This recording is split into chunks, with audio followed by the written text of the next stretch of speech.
Okay, so good morning, everyone. Welcome back. This is lesson 4 of Beyond Right, where we're talking about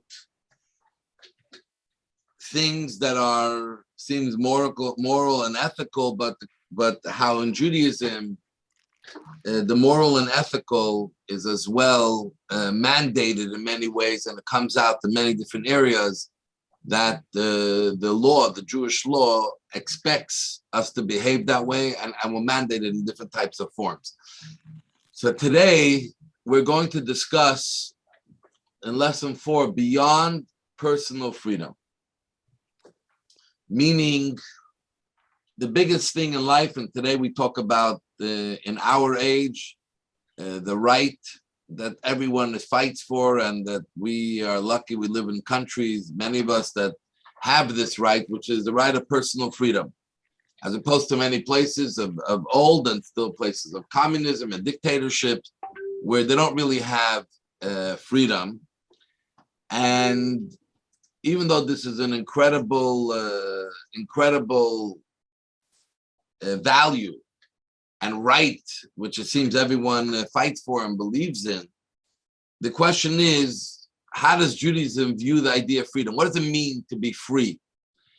And the real question is, does Judaism even have freedom?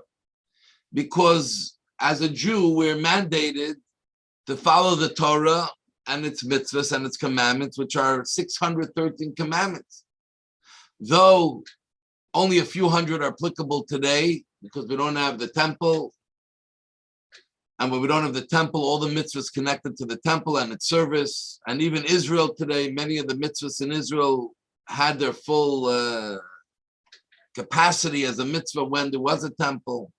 Many of us don't even live in Israel for the mitzvahs that are still applicable today in Israel. So there are many mitzvahs that don't apply today. But yet still in all, and the impression of many is that in Judaism, Yomas, it's like holds you in shackles. There is no freedom. Judaism dictates what you have to do every moment and when and where, etc. So is there really freedom in Judaism? And the whole idea of freedom for most religions started based on the Bible, on the Torah, where Hashem took the nation out of Egypt and created us as free people from slavery. So freedom, and we celebrated Pesach, the most celebrated Jewish holiday is Pesach, where we celebrate freedom. So what does freedom mean in the Jewish way? And how could we talk about freedom when it seems like we are not free to really just live as the way we want? We are very, very much bound by a way of life that holds us down, constrains us in many ways. And then we will see ultimately how this idea of freedom expresses itself specifically in law related to employee-employer relationships, which I'm sure there are a few of you who deal in those issues, and we'll see how that works. So,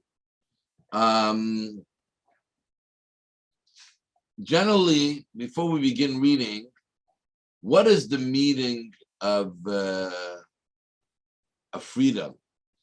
But we would all think freedom means that no one holds me back from doing what I want. Or freedom means, in today's world especially, where the woke movement, etc., where everyone could be whatever they want to be. I have the freedom to be what I want to be. Today, they even protect rights of kids to have sex changes, etc., and they even introduce it to them because they want to give them the freedom to be whatever they want to be. And it seems like in our world that religious observance is the opposite of freedom. It's full of restrictions. So let's read 2 scenarios.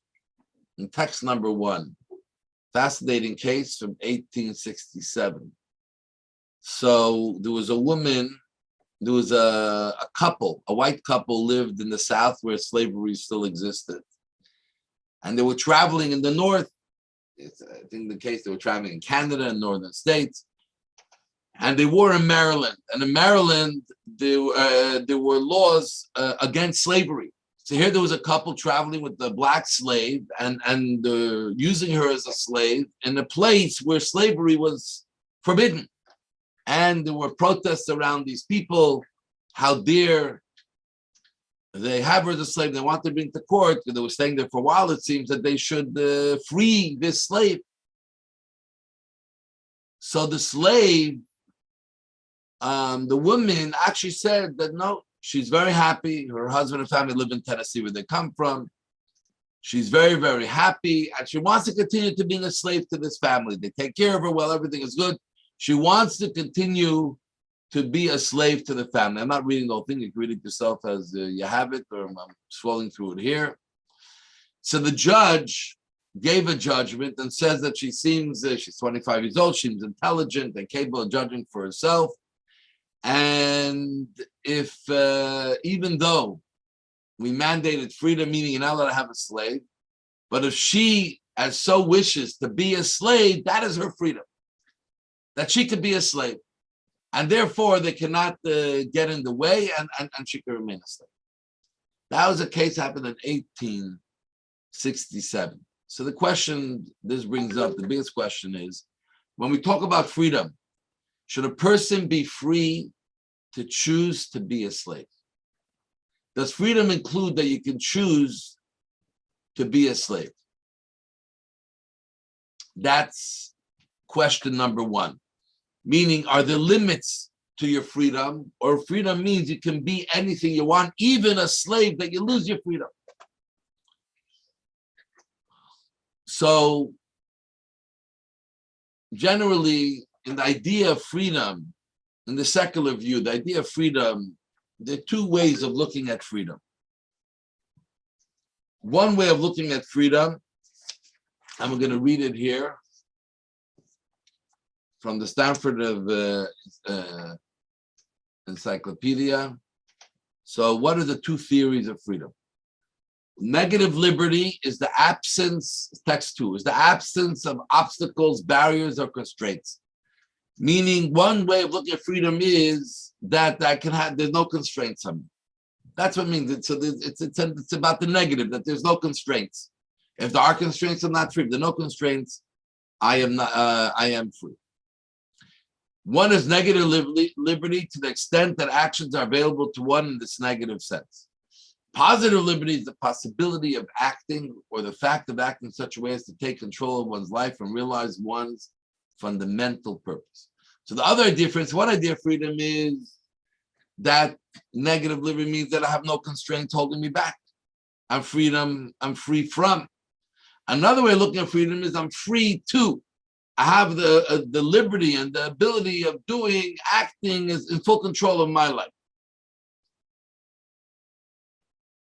And here he brings down, they talk about theories because this is very philosophical, the whole idea of what liberty means, whether it means it's negative or positive, freedom from or freedom to, goes back to Kant, and Isaiah Berlin went into it in great depth. So the question is, we ask ourselves, which definition of freedom resonates more with us? Negative liberty, freedom means that there are no constraints, or freedom means positive liberty, the ability to be what I can. And what's the difference? So they're actually in the situation that we brought about, we talked about the slave, there could be a difference between both of these theories. So based on the negative definition of freedom, should someone be free to choose to be a slave? The answer would be yes, because if you tell a free person they cannot be a slave, then you're constraining them. So really, you're not holding them back. Yes, if someone doesn't want to be a slave, then we have to free them from slavery because they don't want to be a slave. But what if they want to be a slave? So if they want to be a slave, then, and you don't let them be, then you're constraining them. You're holding them back from what they want to do. But on the other hand, if you base on the positive definition of freedom, the individual to be, so there we can hold you back, because we can say that by being a slave, going under the control of someone else, you can't really be free to be what you want. You're going to be under the constraints of someone else. You're going to be under their direction, their guidance, their way, and you're not going to be able to be who you can be. So we want to protect your freedom. We're not going to let you be a slave, just like they abolished slavery, where they said even if two people agree, you can't have a slave. So really, the idea of freedom from or freedom to be plays itself out in the case, even though I don't think anyone would think that someone should really agree to be a slave. And why would someone agree to be a slave? And what's psychologically going on within the person? But I want to tell you something interesting that I used to work before I got married in America. I was very involved in a Chabad organization. They used to help prisoners. We used to work with a lot of prisoners in the States, mostly white-collar prisoners. We used to work with a lot of blue-collar prisoners as well and try to get them Jewish services and counseling. A lot of them were trying to find themselves. And one thing you find in the prison system is that after a while, a prisoner actually wants to stay a prisoner. They feel more comfortable. You know, people who have lost their family, which in America, they've already done studies, and we've seen it. After 2-3 years being in prison, your family starts disconnecting from you, starts moving on. Many people lose their family, unless they're very strong family ties before. They start losing their family, their support.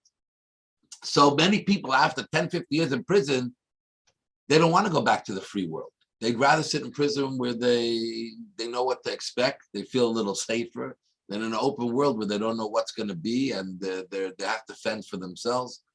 So there are people who want to stay. And our idea of doing freedom, for those who believe freedom to be whatever you can be, to keep someone in prison is actually holding them back. And we cannot support something like that. Yeah, and that's what they do. In America, they kick you out of prison. It's time to go out. They're not going to keep you in prison unless you do something foolish and you keep yourself there. So therefore, in the general approach, secular approach is that freedom means either there's no one has control over you, or even more, that the idea of freedom to be whatever you want to be and no one can stop you. What is the Jewish definition of freedom? What is the Jewish definition of freedom? First of all, we know that freedom is a fundamental part of Judaism. The whole Judaism is built on the holiday of Pesach. The whole Judaism is built of going out of Egypt, and God made us into a nation. So he took us out of slavery, made us free, and then he made us into a nation. So freedom is the foundation, the core of what it means to be a Jew and what we believe as a Jew we're supposed to be. And to the point that we celebrate it, and we don't just celebrate Pesach. We celebrate it in an unusual way. We make a Seder. We don't do it in any other miracle, any other event in our history. We don't deal with the Seder, and we don't eat matzah for 8 days, make such a change. And it's all just to hone on the message of freedom. So Judaism believes freedom is a very important thing. So what does freedom really mean? So let's look at a few texts, which may surprise you, but let's see what Judaism has to say about freedom. So of a Pirkei Avot, text number 3, it's from the Ethics of Our Fathers, chapter 6, Mishnah 2, and it says like this: no person is free except those who occupy themselves with Torah. So there's a very strong statement of the rabbis. This is a general statement, not attributed to one rabbi who happened to think a certain way, but there's a very general statement attributed to rabbis in general, so they're all in agreement, that no one is free as Jews. We're talking as a Jew, obviously. You're not free unless you occupy yourself with Torah, and study of Torah, and doing the mitzvahs. So true freedom for a Jew is when you do Torah mitzvahs, which goes against the regular thinking. What do you mean? Torah mitzvahs holds us back and tells me I can't do this, I can't do that. I have no freedom to do whatever I want. So here we take it a step further. So what did God do when he took us out of Egypt? He made us free people, but what did he do? So the truth is, if you read it in the original text in the Torah, you'll find that from the moment when God told Moshe that to go tell the Jews, I'm about to take you out of Egypt, from that moment, God said, I'm taking you out of Egypt there was always a word to give you the Torah, and you will serve me on this mountain. So God took us out of Egypt to serve him. And he wouldn't hide this agenda. He told it from the beginning to Moshe to tell the Jews, the minute they left Egypt, they knew that they're expecting to get his Torah and to start serving God. So what kind of a freedom is this when you leave slavery to now become a servant to God? So what does this mean? So you're one servant, you're another type of servant. So this is not freedom. So God says here, and he says here in the Torah, in Leviticus, says the children of Israel belong to me as servants. They are my servants who I brought out of Egypt. I am your God. So God says, not only I took the Jews out of Egypt, in the Torah, but from this point on, you are only servants to God and to no one else. Only to me, you're allowed to be servants. And as the Talmud explains in text number 5, the children of Israel, Talmud in Baba Metzia, the children of Israel belong to me as servants. With this verse of God, God is saying, they are my servants, not servants to other servants.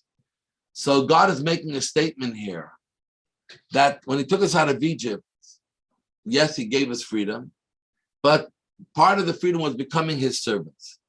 And because we became his servants, we're not allowed to be servants to anyone else. According to Judaism, you're not allowed to be a servant to anyone else.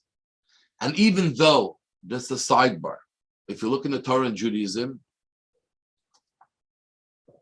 there's a big portion that deals with servants, which Jews were allowed to have servants during the time that we had the temple till the end of the first temple, even the second temple. Jews were allowed to have servants.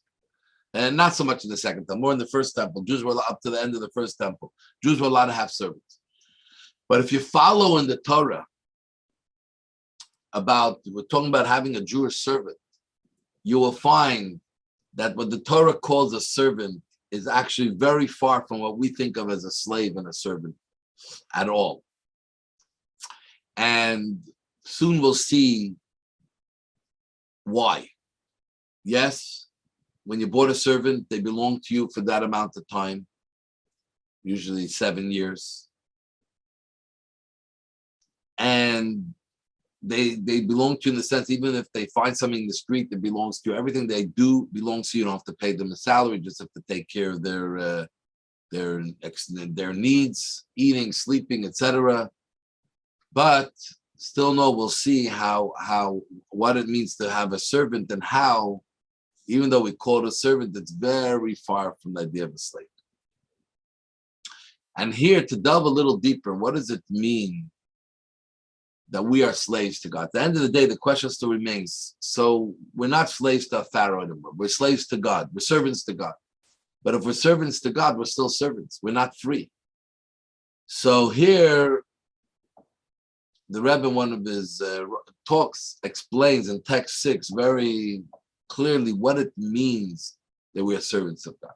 So he says, service of God is not something that stifles the identity of a Jew, God forbid. On the contrary, divine service is the very core of every Jew's being. Meaning, this is the meaning of our sages, teaching that no person is free except for those who occupy themselves with Torah. Even though Torah observance is termed service, observing Torah mitzvahs is the true nature of a Jew, as the Mishnah teaches. I was created to serve my Creator. Only when serving God is a Jew truly free. And here we see a third concept of freedom we didn't touch upon before. Before we touched upon freedom, to understand freedom means that you're free from other constraints, people controlling you, etc., etc. Then we talked about there's a level of freedom, the second theory of freedom, that you're freedom to do whatever you want. That no one can stop you. However you want to behave. Obviously, society will make laws that you can't go kill people just because you want to kill people. You can't steal. But whatever you want to do in your personal life, as long as it doesn't affect others, you can do whatever you want. This is the society we're seeing today. Here, Judaism gives a third definition of freedom to understand what truly freedom is. Freedom means the freedom to be who you were meant to be. God wired every one of us. Every human being in this world that was created by God is wired by God. And we're wired a certain way. And we have the freedom to become whatever we're supposed to become. And nothing really can hold us back. Now you say, who's holding you back? You need to be, if no one's constraining you and you have the freedom to be whatever you want, what is the difference between that and being what you're supposed to be? Because the truth is, and we'll see in a minute, there are many things that hold us back from being the true person we want to be. Every human being has multiple forces inside themselves. We have voices, right? We all have these moments when my heart says one thing, my mind says another. My gut says one thing, and another part of myself says another. We have many elements that are not in any way really looked upon as types of servitude, but they are peer pressures, expectations from those who are in our life, those who play a role in our lives, society around us, peer groups. There are many, many types of things that get in the way. And then the voices within that always put ourselves down. Now we're not capable, I'm not good, I'm not worthy, or I can never reach that goal. So there are many things that don't fall under the two first ideas of freedom, constraints, freedom from constraints, and freedom to be whatever you want to be, that tamper with our true freedom to be who we're supposed to be. That's the freedom we have, to be who we're supposed to be. And it's not easy to be who you're supposed to be. It takes tremendous amount of effort to overcome all of the pitfalls and all of the things that try to get our attention and derail us from becoming who we're supposed to be. And this is what it says. God said, I am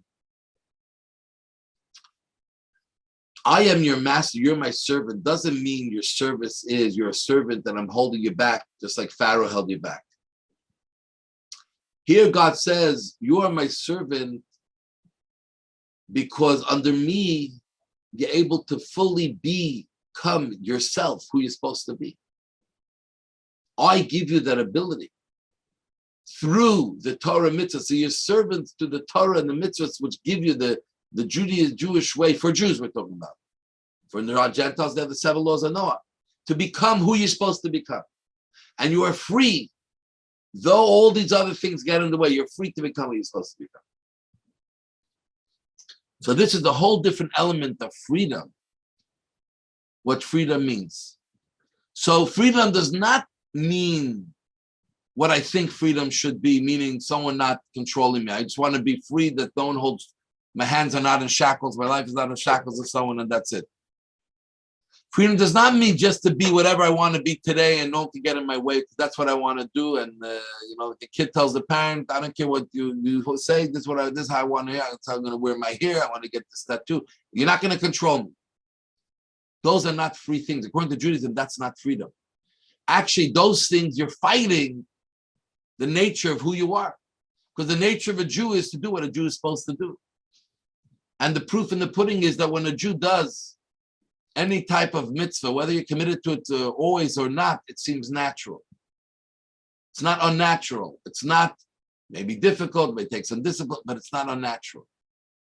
As opposed to give a Gentile to eat matzah and put on tefillin, and it's unnatural. So it's not part of their being. So the nature of a Jew is to do what God wants. So when you give someone freedom to do something against, just because they think they're free, they can do whatever they want, and it's against what God wants, they're actually hurting themselves. They're not free. They're actually enslaved to something that's pushing them down that road, as opposed to being really free. So when it says who is free, someone who's committed to Torah, it means when we're committed to Torah, that is what gives us freedom. And there's a famous saying by a sailor, a very famous sailor, I think in the 17th, 18th century, that he said that when you're a servant to the compass, you can enjoy the freedom of the seas. But if you're not a servant to the compass, you can't enjoy the freedom of the seas. And this is what it means here. If you want to be able to control your boat, whatever you have on the high seas, you got to be a servant to the compass, because that's what gives you the freedom to navigate and be in control of your direction of where you're going. But if not, you'll be controlled by the forces around you. Same thing in life. As a Jew, we become free when we follow our compass is the Torah, God of the direction God gave us. And if not, we're not really free. We think we're free, but it's all in our imagination. We're not really free. We're servants to some other things. And here there's a famous Hasidic master who wrote it in a beautiful way. Text number 7, he says, slavery is an unnatural state. The natural order of the universe is that animals are under the dominion of humans, but it is against the natural order for a human to be a slave to another human. So it doesn't mean we have to control every animal, but it's natural that animals get accustomed to being led by a human, whether it's on the field, whether it's people have pets. It's normal. The animals because that's in their nature. Except wild animals, most animals could be tamed and follow the human, and it's fine. But I'm not talking about people who abuse. I'm talking about people who take care of their animals. But human beings, it's unnatural for us to be under someone else. So slavery is against our nature, and Torah is for a Jew our nature, or for the Gentiles, the 7 laws of Noah. This is their nature, their true nature. So here, now this is a very nice stuff, the theories and philosophies, what it means to be free, etc., etc. But what does it mean in practical? How can we apply the idea that Judaism says you're not free, that freedom really means that you can never be under control of someone else? So really, in the Jewish way, in the story of Betty, that even if she wanted to be a slave, God said you're never going to be a slave to anyone else, because it's against your nature to be a slave. You want to really be free, you have to follow what God said. It took the Jews out of Egypt, you have to follow the Torah. Then you'll really feel free. You won't feel anybody or any situation having control over you. You'll feel you're always in control. Obviously, with your faith in God, you're always in control of your situation, and nothing controls you. We're not in control. God's in control, but nothing else controls us. We don't get stressed, we don't get anxious, because at the end of the day, we believe and we follow the Torah way. So, but how does it come down into practical? So in Judaism, it's very fascinating how it actually has a very, very practical express itself in a very practical way. How is that? So let's talk a moment about the debt. For years, I'm not sure when it stopped. For years, if someone had a debt and they couldn't pay, so there were ways that society dealt with it, all of our societies. I'm not sure when Canada stopped, but there was debt prisons in England and other places. There was debt prisons where someone was in prison for the debt, or there are other ways of forcing someone who's in debt to pay up.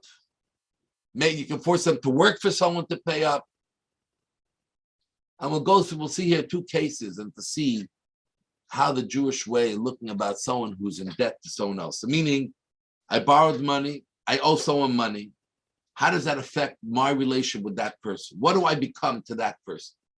So case study A, this is a case that brought to the Rush. The Rush was Rabbi Moshe, a great rabbi, Germany and then Spain, 800 years ago. And this is what he said. Ruvain borrowed money from Shimon and failed to repay the loan. Okay, a common case. Reuven is now living with a relative where he eats good food and dons expensive clothing. His wife is similarly expensively attired and even providing gifts to her friends. Reuven claims that all of this is provided by his relative, and therefore he says, you can't come after me for money. I have no money. My relative takes care of me. Whereas he personally is penniless. He sits idle and refuses to engage in any labor or business of the type he always performed in the past, because he knows that any money he earns will necessarily go towards repaying his loan. So you be the judge. This is actually a real question that came to a rabbi in the 13th century about a situation. I want to know the Jewish law. In those days, the country that they were in had debt prisons and all other things like that, whether it's Germany or Spain. They want to know, what's the Jewish law in a case like this? Could you force Reuven to go take a job, and this way Shimon will be paid back? So there's no questioning that Reuven owes Shimon money. Reuven claims to have no money. The fact that I'm eating and etc., that's because it's someone else's that I'm eating. It's not mine. Could Shimon force Reuben into, what should he do? Could he put him in debt prison? Could he make him go work? What does he do? So what would be if such a case came before you? How would we think in the way the court systems work today in Canada, the way we are? Could you force him to go work? Say, listen, you got to go work. Here we'll see another case. Case study B from the States. Mr. Britton signed the contract to work for Mr. Turner for 1 year, for which he would be paid $120 in total, equaling $10 per month. But Britton ceased working after 9 months, and Turner was only able to find a replacement worker for the remaining 3 months for $45, equaling $15 a month. Turner did not pay Britton anything for his uncompleted contract, and Britton sued to collect pay for the work he's performed. So now Britton says, I worked for you 9 months, give me $90. And the other one says, I don't want to give you anything. You didn't finish your job. It cost me more money. I don't want to give you anything. So how much do you think Mr. Britton should receive as payment for his work? 0, because he's in breach of contract. He has forfeited his right to any payment. $90, because this is the amount that he worked, 9 months for $10 each. Or 75, because he left 3 months early, he had to hire someone new, which cost him $15 more. So therefore, he should be penalized and walk away with 75, not 90. So what would be the case that we should think? What would be the case in secular? We're talking here about the Jewish case. So we're going to bring Maimonides. It says, what do you do with a debtor who doesn't have what to pay, doesn't want to pay? So he says like this, Maimonides in the Code of Jewish Law says, Scripture establishes that when the creditors demand the payment of debts and the debtor owns assets, the debtor's existential needs must first be provided for, following of which the remainder of the debtor's assets are granted to the creditor. So I'm sure the secular law is very similar, that even if you owe debts, you keep a minimum of what your basic needs, necessities you need. We can't take from you. You know, when someone gets married, the husband commits himself that he's ready to give his wife in case of to take care of her, and then in case of divorce or anything else, until the shirt off his back.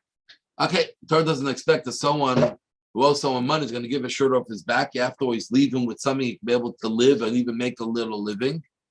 But beyond that, everything belongs to the creditor.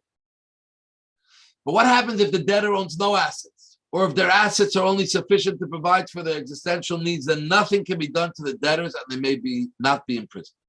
So from Maimonides 800 years ago, he's recording laws that existed in the Talmud 1200 years before him.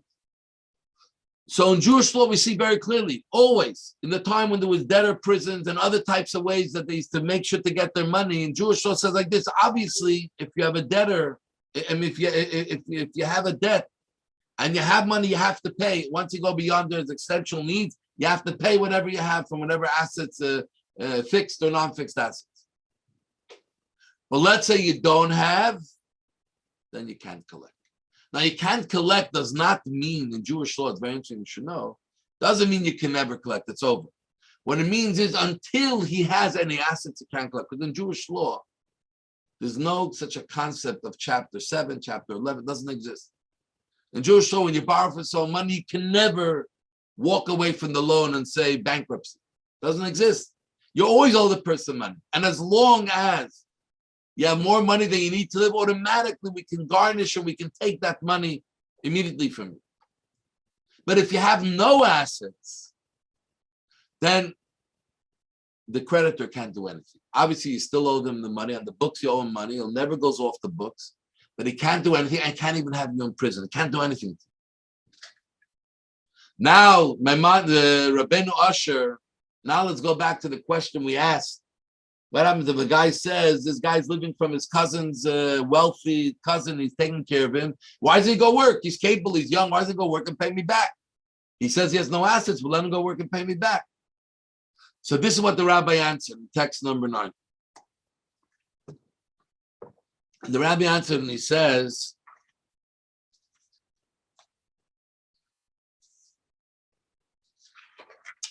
just like this. Shimon's request that Reuben work in order to repay his debt is not something that the court can compel. The court cannot extend its jurisdiction over Reuven's actual person by compelling him to perform work in order to repay his debt. So here we find something interesting. We just said before from Maimonides that you can't, there's no such thing as a debt prison. You can't put someone in prison just because they didn't pay a debt. The bet in the Jewish court has the full right to take his assets from him forcefully if he doesn't want to give it, if he has assets. But if he doesn't have, you can't put him in prison. But here we learn even something more, that you cannot even compel the debtor to go work. You can't make him go work. Even though they're capable, even though they're young, you can't compel them. They owe you money, yes, but you don't own them that you can make them go work. You only, their commitment to you, obviously we're not talking about morally and between them and God, if they're capable and they don't go to work, they're going to have to answer to God why they're doing that, and it's not acceptable. But we as human beings, could we force a person to go work? That's because they're capable and they owe us money? No. Why? So we'll see in a minute. Because in text 10 we see how it is in America. And I was involved in the prisons, and it's unbelievable. I think Canada is very similar. That when someone's in prison, they owe sort of a debt to society. Either they stole money or they did a crime or whatever they cost. And they work. They're forced to work. And they're forced to work or else they go into solitary confinement. And now they're forced to work for nothing. Meaning, those things is minimum wage. They're almost paid nothing. Minimum, sometimes pennies for their work. So he says like this: once cleared by the prison doctor, inmates can be forced to work on the threat of punishment as severe solitary confinement. Legally, this labor may be totally uncompensated. More typically, inmates are paid meagerly, as little as 2 cents per hour for their, this was 2016, for their full-time work in the field, manufacturing, warehouses or kitchens. How is this legal? Didn't the 13th Amendment abolish all forms of slavery and involuntary servitude in this country? Right? There's no more slavery. 13th Amendment said there's no more slavery, there's no more involuntary servitude. So how can we force a prisoner, just because they're in prison, to work and for nothing? Not quite. In the shining promise of freedom that was the 13th Amendment, the sharp exception was carved out. Section 1 of the amendment provides neither slavery nor involuntary servitude, except as punishment for crime whereof the party shall have been duly convicted, shall exist within the United States or any place subject to their jurisdiction. So everything, it's a caveat, everything is protected against slavery and involuntary servitude, except if you're a prisoner. Simply put, incarcerated persons have no constitutional rights in this arena. They can be forced to work as punishment for their crimes. So, as opposed to Judaism, where we said you can't force someone to work, we see in our American system, and obviously today's system works the same, I'm sure most Western countries, you could work. You could force someone to work and not pay them because they have a debt to society or to someone else. I'm not sure what the law is. If someone wants to pipe up, what the law is, could you force someone to work? Well, here may not be so applicable because in Judaism, there's never chapter 7 or 11. Here you can go bankrupt. And actually, bankruptcy laws were made, we'll see soon, in the spirit of what Judaism has been teaching us for thousands of years. They made bankruptcy laws that protect the people behind it. They'll never be overladen with debt, that they'll drown under their debt forever. So the countries gave them the ability to, if you feel that you're overwhelmed, that you can become insolvent and you don't have to pay back or pay back very little. So this is taken from the Jewish idea that you can't really own someone. That's really the Jewish idea that we're talking about, is that you can't have debt prison or you can't force someone to work because you don't own someone. They owe you money, but you don't own them just because they owe you money. In Judaism, once Hashem took us out of Egypt, for the whole world, there's no slavery. You don't own someone completely and fully. Especially for the Jews, God said, I own you, no one else owns you. So this is the reason why Rabbi Moshe said you can't force him to work. He's a bad guy, bad decision. He'll pay for it after 120 years by God, but you still can't force him to work because you don't own the person. And in Judaism, the law goes so far, when you have a debt by a person and it's time to pay up the debt and they didn't come to you, you're not allowed to even in any way make them feel intimidated. So you're not allowed to walk on the same side of the street and look at them or so you should avoid seeing them during that time. So they don't feel every time you walk by them like you're reminding them subtly, hey, you owe me money. And like I own you. That's what the mob does, right? You owe me money, I own you.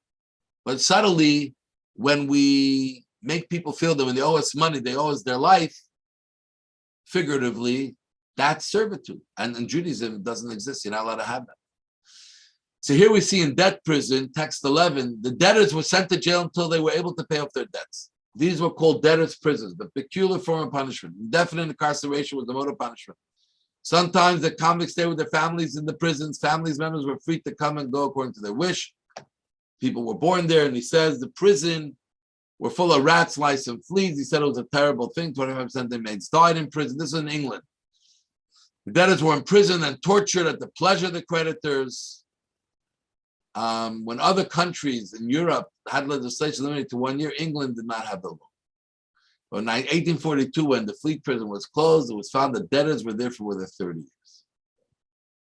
So here we see how Judaism is so contrasted. And why is this so contrasted with that? Because Judaism doesn't believe that someone who borrows really owes the money. Judaism believes even more than the secular law. Because Judaism says once you borrow from someone money, you never are free from being indebted to them until you pay back every penny. But if you don't have money, Judaism now takes a very different approach. Says if you don't have money, you're not a slave to someone. And they can't put you in prison or they can't even force you to work. You're not a slave to someone else. So here's another question that came in this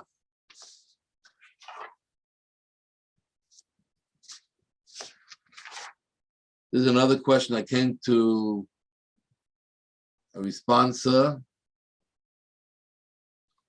also from 700 years ago. The Rivash, also famous rabbi. So this was the question.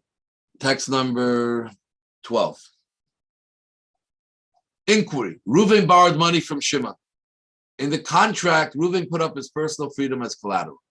This is what actually happened between two Jews. For so is the law in Aragon in Spain, a place that was separate and then became part of Spain. If a debtor does not own a bail box which his debt can be repaid, he is incarcerated. So in Spain, the law was you become incarcerated, and he gave up his personal freedom. If I can't pay you, you can incarcerate. Shimon now demands repayment for his loan, but Reuven has no asset. So Shimon requests from the rabbi that Reuven be imprisoned. He agreed. So he says, even though I know Jewish law says he can, but he agreed. If he agreed, why not? Reuven argues that he cannot be imprisoned for his debt because there's no precedent in Jewish law for a person to be imprisoned due to a debt.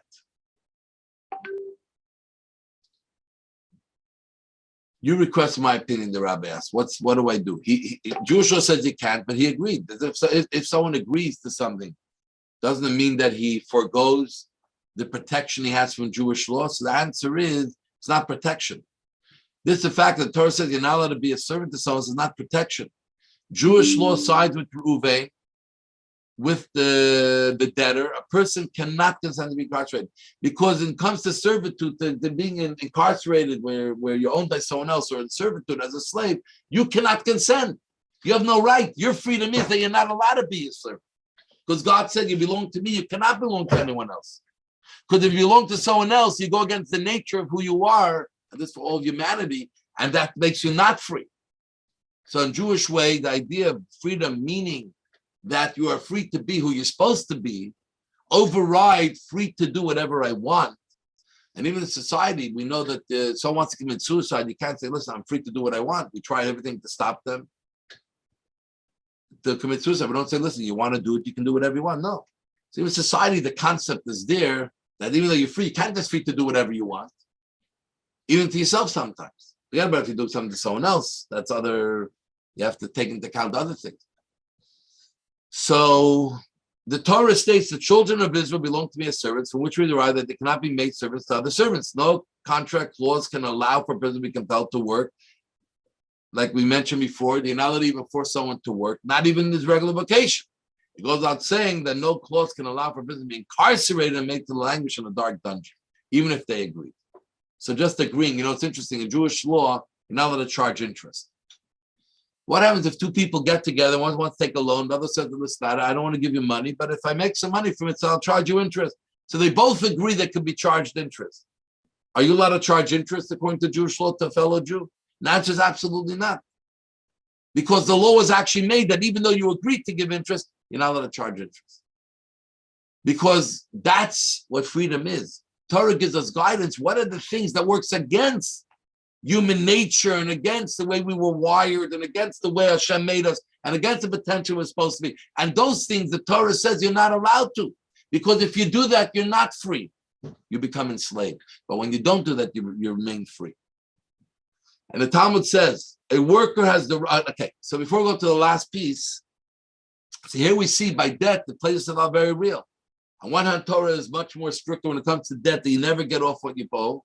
On the other hand, you can never put someone in prison or force them to work because of this concept that you are slaves. Now, the truth is, all societies abolished prisons for debtors. And even there in America, you see how they had to make a law that if you're incarcerated, we can force you to work. I'm not sure what the law is. I'd love to hear what the law is in Canada. If you can force someone to work if they owe money, or just if they work to garnish wages, but could you force someone to work? But we see how the idea in Judaism that never allowed these things got penetrated in society. That's why they also realize that servitude means we can't be forced, even if you also owe money, but your body being owned by someone is much different than owing someone money, and we can't force someone. And here we take it to the last thing about employer-employee relations. This is a big revolution in the Torah way of how we look at employees. And we mentioned in the beginning when the Torah says you're allowed to be a servant. So first we'll learn this. I'll explain to you when the Torah says what kind of a servant the Torah talks about. So the Torah says like this in Talmud. A worker has the right to withdraw from their employment even in the middle of the working day. You hire someone for a day's work. At any point, they can leave their job. This right, why? It's not fair. But this right emerges from the verse, the children of Israel belong to me as servants, where God is saying they're my servants, not servants to other servants. What does servants have to do with worker? A guy goes into work, and they agree to go to work. And how do we call them a servant? They agreed to go to work. It's not like someone compelled them, so they agreed to go to work. So why do we call them a servant? And we say they're allowed to leave in the middle of the day. So let's read a little bit here. Text 14, again, in the code of one of the commentators, the code of Jewish law. It says like this. An employee has the right to quit their job, even in the middle of the day, and they're given the upper hand when calculating the pay they're entitled to receive. Remember, we had the question of Mr. Brett. They left after 9 hours. Does he deserve $0, $90, or maybe $75 because the guy they used to replace him cost more than they originally had planned? So he says here the employee not only can leave, but they also have the upper hand when calculating the pay. The quitting employee is entitled to payments for the value of work accomplished before quitting. This remains true even if the market rate for such work has since risen, leaving the employer unable to hire another worker to complete the job with this remainder of the funds, but he has to spend more. For example, an employee was hired for 8 dinars per day, but quit halfway through the first day, even if the cost of the particular form of labor has now risen to 12 dinars per day, so that a replacement worker for the second half of the day will charge 6 dinars. The quitting employee must still be paid 4 dinars for the full half day of work. We do not protect the employer from having to pay more than the 8 dinars they originally intended to pay by deducting the expense of the replacement worker from their quitting worker's pay, which would leave the latter with only 2 dinars. So we see in the Jewish way, an employee, he's allowed to leave in the middle of the day or middle of their employment to you, their contract or their employment. And they also have the upper hand about collecting whatever you promised them, even though they didn't finish the job. Now, that could be very devastating for employers, because all of a sudden, if everyone can leave in the middle, you're really stuck. So Judaism recognizes that even though they give the right, and we'll explain why, that they could leave in the middle of the day, that there is a time when they can. And when is that? So he continues, if the work was time sensitive and its neglect will cause irreversible damage, the quitting employee has the lower hand in the calculation of wages. For example, workers hired to remove flax from the water it was soaking. If the flax is not punctually removed from the water, it will decay. So here, if the person leaves and now you have to start finding someone else, during that time between they left, they found someone else, you have irreversible damage. So now they left, but it's not like they just left, you have to find someone to finish the job. They left, and because they left the middle, now all of a sudden you're going to be behind the 8 ball because there's a reversible damage. Then you have the upper hand. They can still leave, but you have the upper hand. If there are extenuating circumstances such as illness or the death of a family member, the employee has the right to quit while retaining the upper hand in the calculation of their wages. Absent such circumstances, the employee is given the lower hand when calculating their pay because quitting prematurely may cause the employer irreversible loss. So even then, if the person has a real reason, they're ill, or a family member died, then obviously they don't have to be responsible. Their own life comes first. They shouldn't put themselves in danger of coming to work when they have such a big loss. But in other circumstances, then they can still leave, but the compensation will be affected by the loss that they caused.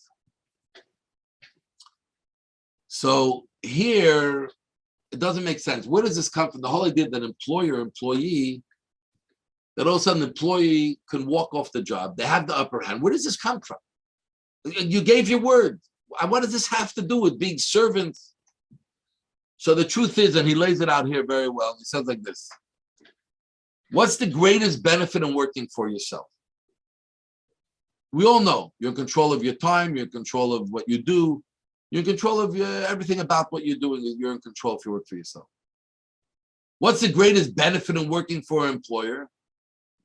The security that you have, that you got to get a paycheck at the end of the day, at the end of the week. That's the greatest benefit. People work for someone else because they won't feel secure unless they know someone's writing them a check.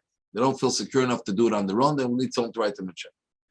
Now, what's the most significant drawback of working for yourself? Significant drawback in working for yourself is that it may not work out. You may not have security. You have no security. What's the most significant drawback of working for an employer? You give up your freedom. You have to show up, whether you like it or not, 9 in the morning. You have to be there till 5. You have to do what the employer wants. You give up your freedom. So here we find very fascinating how Judaism looks at a contractor, someone who works for themselves and contracts out their services, an employee who is hired, whether for a day, a week, whatever, for their services to a person. And how servant, the whole idea of a servant falls into this thing. And this is what Rashi, when the foremost commentators on Talmud said this. The law granting an employee the right to quit does not extend to independent contractors. An employee is protected by the principle implied in the verse, they're my servants, not servants to other servants. But this does not apply to independent contractors, for the contractors serve only themselves. So here we see something very fascinating, and that is that because an employee gives up certain rights, I don't own my time. During 9 to 5, I don't own my time. According to Judaism, according to Torah, you actually must. You're not allowed to even do personal things during your own time. When you work with someone else, whether contract, whatever, you belong to them during that time. You're not allowed to take anything from their office. You're not allowed to even make a personal phone call. Really follow Jewish law. You're not allowed to do any of these things. So when you work for someone else, you almost become a servant to them. And Torah says we want to make sure, because God said, your only servants to me, to no one else, that no one ever feels ultimately like a servant. And when do you feel like a servant? When there's no way out. When I'm stuck, when I work for you and I feel stuck, I cannot leave. Whenever I want, I lose my freedom to pick myself up and leave. Then I'm like a servant. And the Torah says servitude is absolutely forbidden. So therefore, the Torah made a law that if you're an employee, the one right you have is you can leave whenever you want. And you can collect whatever you agreed upon. Not if there's irrevocable loss. But you can get whatever you get. But a contractor doesn't have that right. Why? Because as a contractor, I own, even though I own myself. I didn't come to as an employee. I came to as an independent person and undertook a job, even if I have a deadline. But I undertook the job as an independent person, fully in control of myself. You don't control me. Therefore, I don't have to worry about feeling like a servant because it's totally, I'm coming as an equal, not as you owning me. And you're paying me as not as an employee, you're paying me as a job done. So therefore, I cannot leave a job because if I leave the job, I have to keep to the contract. Any loss I have to cover. That's fascinating. Why? Because as an employee, you may start feeling like a servant. As an independent contractor, you're not feeling like a servant. And that's what he says here. Rabbi Yehuda Halevi, the famous poet and rabbi from Spain, 15th century, he said like this. I'm sorry, 5th century, in the 11th, 12th century. He said, servants of time are servants of servants. A servant of God alone is free. Therefore, when each person seeks their portion, my portion is God, says my soul for me. Meaning that when I'm a servant of time to someone, I'm a servant to a person. Now the Torah allows employer, employee, but therefore the Torah gives them one thing. They can leave whenever you want, therefore you're not really a servant. And even in Judaism, when they had servants, a servant was only allowed to be for a certain amount of time, 7 years. Even after 7 years, you wore, if you said you liked your situation, you wanted to continue to be a servant, the Torah did allow you, even though it sort of rebuked you by making you drilling a hole in your ear. But at 50 years, you have to leave. Everybody. There's no such thing as you stay a servant forever. And how do you treat that servant? You have to treat them better than yourself. If you have only one pair if you only have one blanket, you got to give it to your servant before you give it to yourself. So when the Torah talks about servants, the way you have to treat a servant is better than most employer-employee rules and laws the way we have it today in society. So, but here we see how the idea that we're freedom in Judaism, which gives you the most incredible freedom, the freedom to be whatever you want to be. Not whatever you want to be, the freedom to be what you're meant to be, is a freedom that comes with work. Most freedoms that secular society tries to embrace are freedoms that come to take you away from having to work. I can do whatever I want. No one can tell me what to do. I can sit and lounge on the beach here all day long. No one can tell me what I want. Or at least no one has shackles on the hands. But Judaism says, well, that's not freedom, because that goes against your nature.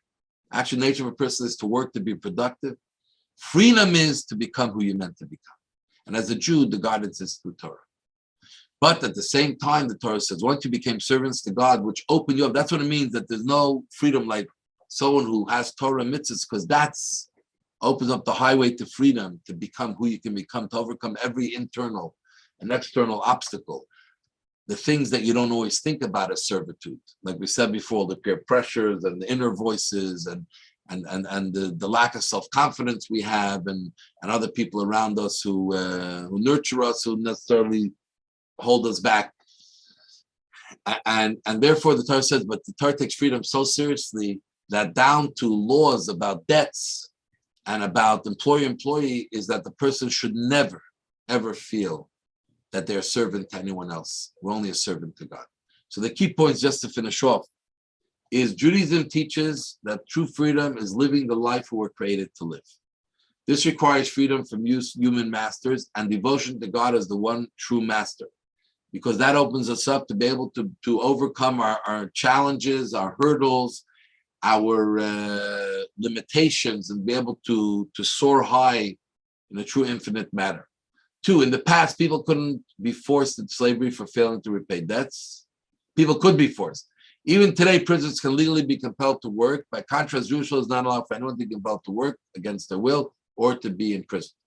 That prison was another once ubiquitous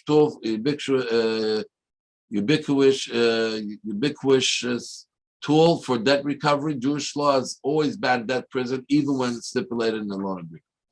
4, the employer-employee relationship requires an employer to surrender a certain degree of their freedom. Jewish law protects employees from veering too close to slavery by guaranteeing the right to quit mid-contract without penalty, unless doing so would cause the employer irrevocable loss.